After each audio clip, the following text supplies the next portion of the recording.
अनु उत्तर प्रदेश से दिल्ली कॉलेज के लिए आई थी और अनुज भी उसी कॉलेज में कानपुर से पढ़ने के लिए आया था। अनुज एक सीधा साधा सा लड़का था जो न लड़कियों से ज़्यादा बात करता और न ज़्यादा किसी से मतलब रखता था।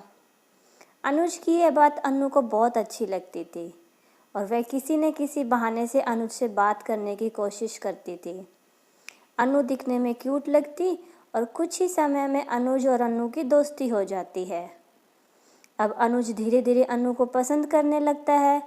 दोनों दिन भर कॉलेज में बातें करते रहते, अपने हर लाइक्स डिसलाइक्स को शेयर करते और कुछ समय में बहुत अच्छे दोस्त बन जाते हैं। अनुज की लाइफ में पहले कभी कोई लड़की नहीं आई थी, जबकि अनु के पहले दोस्त थे और वह सबसे बात करती थी। अनुज को यह पसंद नहीं था। एक दिन बातों ही बातों में अनुज ने अनु को अपने दिल की बात बता दी। अनु उसे एक दिन का वक्त मांगती है और कहती है, मैं तुम्हें कल जवाब दूंगी।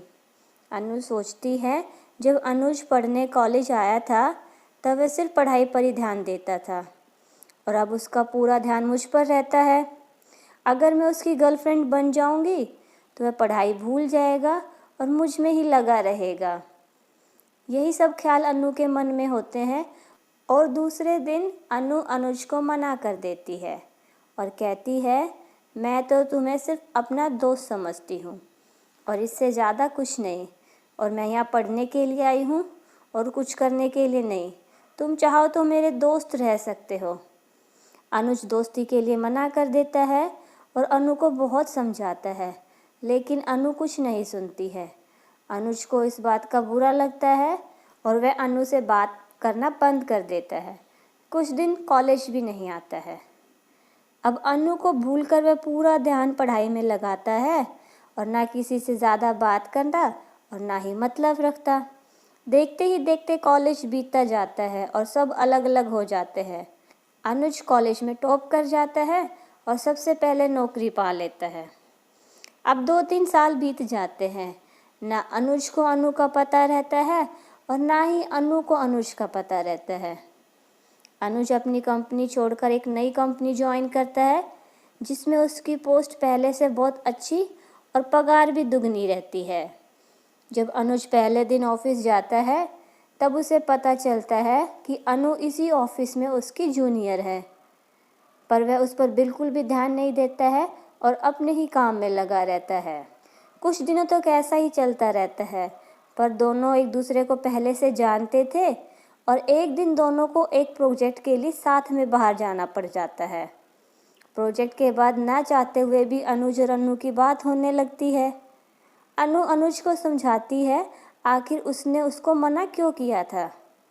अब अनुज को अनु की बात समझ आ जाती है और दोनों में फिर से गहरी दोस्ती हो जाती है।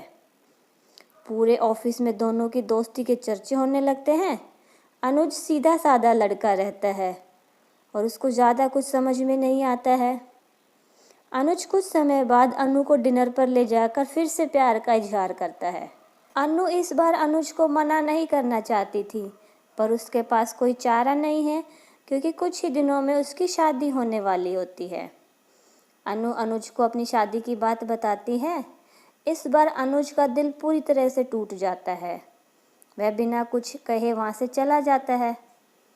अब अनु रात में सोचती है कि अनुज से अच्छा लड़का उसको नहीं मिल सकता, इसलिए वह फैसला करती है कि कल अनुज को जाकर हाँ कर देगी और मम्मी पापा को अनुज से शादी के लिए मना लेगी। जब दूसरे दिन अनु ऑफिस जाती है तो उसको यह पता चलता है कि अनुज ऑफिस छोड़कर चला गया और दोबारा कभी इस कंपनी में नहीं आएगा। और जाते जाते अनुज अनु के लिए खत छोड़कर जाता है। खत में लिखा होता है, जिस दिन मैंने तुम्हें देखा था उसी दिन से मैं तुमसे प्यार करता हूँ। मैं तुम्हें ज़िंदगी में कभी नहीं भूल पाऊँगा। तुम जहाँ भी रहो, जिसके साथ भी रहो, बस खुश रहो। अब इस जीवन में इस दर्द के साथ ही जिंदा रहूँगा। मैंने हमेशा तुमसे प्यार किया है और केवल प्यार किया है। तुम मेरी ज़िंदगी में आने वाली पहली और आखिरी लड़की हो। अब ना मेरी ज़िंदगी में कोई आएगा और ना मैं किसी को आने दूँगा। मैं बस अब तुम्हारी यादों में रहूँगा। आज के बाद पूरी ज़िंदगी में तुम्हें कभी अपनी शक्ल नहीं दिखाऊँगा। बस भगवान से यही दुआ करता हूँ कि तुम जहाँ भी रहो खुश रहो, और शादी के लिए बहुत बहुत शुभकामनाएं। अब अनु अनुज को खोजने की बहुत कोशिश करती है, पर कई साल के बाद भी उसको अनुज का कोई पता नहीं चलता है, और वह अपने माँ बाप की पसंद के लड़के से शादी कर लेती है।